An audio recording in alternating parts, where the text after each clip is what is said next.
विधानसभा निवडणुकीच्या निकालानंतर राज्यात मुख्यमंत्री पदावरून मोठा पेच निर्माण झाल्याचं चित्र होतं। एकनाथ शिंदे हे मुख्यमंत्री पदासाठी आग्रही असल्याचं बोललं जात होतं। त्यांच्या नाराजीच्या चर्चा देखील समोर येत होत्या। मुख्यमंत्री पदावरून देवेंद्र फडणवीस आणि एकनाथ शिंदे यांच्यात जणू काही रस्सीखेच सुरू असल्याचं चित्र निर्माण केलं गेलं। मात्र सर्व चर्चा या एकनाथ शिंदेंनी खोट्या ठरवल्यात आजच्या त्यांच्या पत्रकार परिषदेतून।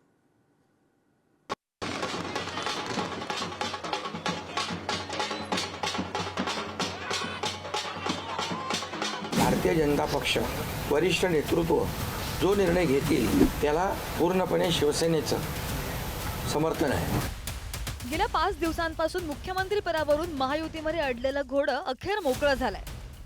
खुद्द एकनाथ शिंदे यांनी पत्रकार परिषद घेत सविस्तरपणे भाष्य केलंय। मुख्यमंत्री पदासंदर्भात नरेंद्र मोदी आणि अमित शहा जो काही निर्णय घेतील तो शिवसेनेला मान्य असेल असं एकनाथ शिंदेंनी म्हटलंय।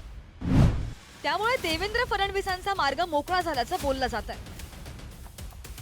भारतीय जनता पक्ष वरिष्ठ नेतृत्व जो निर्णय घेतील मुख्यमंत्री बनवण्यासाठी, भारतीय जनता पक्षाचा महायुतीचा जो निर्णय मुख्यमंत्री बनवण्याचा घेतील त्याला पूर्णपणे शिवसेनेचं समर्थन आहे। शिवसेनेचा पूर्ण पाठिंबा आहे। कुठलंही काही कोंडी, कुठलंही काही अडसर, कुठले काही नाराजी, कुठलं काही हे सगळं काही नाही आहे। अरे बाबा, आम्ही सगळे महायुतीचे लोक आहोत। मला पण त्यांनी पाठिंबा दिला ना 2.5 वर्ष, मला पण 2.5 वर्ष पाठिंबा दिला की नाही। तर जेव्हा आता महायुतीचा होतो आहे, मी काय सांगितलं, वरिष्ठ जे निर्णय घेतील तो निर्णय आम्हाला मान्य आहे आणि आमचं पूर्णपणे समर्थन त्यांच्या उमेदवाराला आहे। महायुतीला मिळालेल्या अभूतपूर्व यशामुळे भाजप आणि शिवसेनेत मुख्यमंत्री पदावरून रस्सीखेच पाहायला मिळाली। देवेंद्र फडणवीस यांनाच मुख्यमंत्री पद मिळावं यासाठी भाजप कार्यकर्त्यांसह नेते आग्रही आहेत। तर एकनाथ शिंदेंना पुन्हा मुख्यमंत्रीपदी बघण्यासाठी शिवसेनेनं देव पाण्यात घातलंय। परिणामी या रस्सीखेचीमध्ये मुख्यमंत्री पदावरून पेच निर्माण झाला होता। आता मात्र एकनाथ शिंदेंनी आपली भूमिका स्पष्ट केली आहे आणि त्यामुळे मुख्यमंत्री पदावर तोडगा निघणार असल्याचं समजतंय। शिंदे बोलले, पुढे काय? शिंदेंच्या भूमिकेने भाजपच्या मुख्यमंत्री पदाचा मार्ग मोकळा।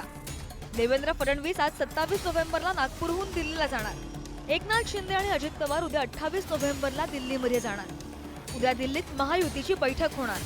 दिल्लीतील बैठकीत महायुतीचा निर्णय होणार। त्यामुळे शुक्रवारी भाजप नेता निवडीचा मार्ग मोकळा होईल।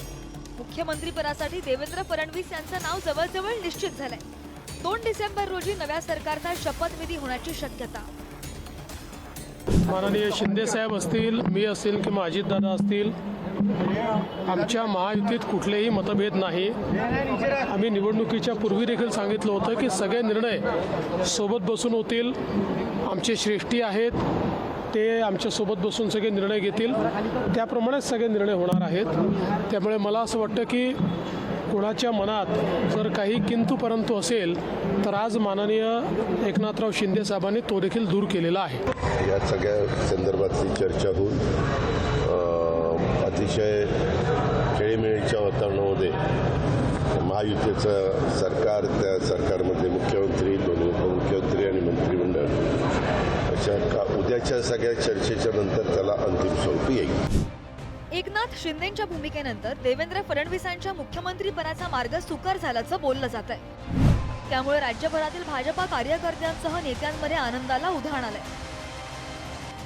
महायुतीचे नेते म्हणून एकनाथजींनी आज जे भूमिका घेतली आहे ही खऱ्या अर्थाने महाराष्ट्राच्या 14 कोटी जनतेकरता एक मोठी भूमिका आहे। महाराष्ट्राच्या एकूण भारतीय जनता पार्टीच्या लाखो कार्यकर्त्याच्या वतीने या पक्षाचा अध्यक्ष म्हणून त्यांनी घेतलेल्या भूमिकेबद्दल मी त्यांचं स्वागत करतो आणि त्यांची भूमिका ही महाराष्ट्राला पुढे नेणारी आहे। आता एकनाथ शिंदे काही म्हणत असतील, त्यांना वरतून दबाव आलेला असेल आणि दबावाच्या शेवटी त्यांनी हा निर्णय केला असेल असं आम्हाला वाटतं आहे। आता निर्णय कसा घेतात त्याच्यावर सगळ्यांचं लक्ष लागलेलं आहे। अजून काय अजून होतं पुढं, जे चेहरे तुम्हाला पुढे दिसतात ते होतात की दुसरेच होतात। 2022 मध्ये शिंदेंची शिवसेना आणि भाजपनं सत्ता स्थापनेचा निर्णय घेतला तेव्हा देवेंद्र फडणवीस हेच मुख्यमंत्री होतील असं निश्चित मानलं जात होतं। मात्र मोदी शहा यांनी एकनाथ शिंदेंच्या मुख्यमंत्री पदावर शिक्कामोर्तब केलं। त्यावेळी फडणवीसांना इच्छा नसताना सुद्धा उपमुख्यमंत्री पद स्वीकारावं लागलं. त्यामुळे आता फडणवीसांच्या गळ्यात माळ पडणार की मोदी शहा धक्कातंत्र अवलंबणार याकडे सुद्धा राज्याचं लक्ष लागलंय. ब्युरो रिपोर्ट, पुढारी न्यूज.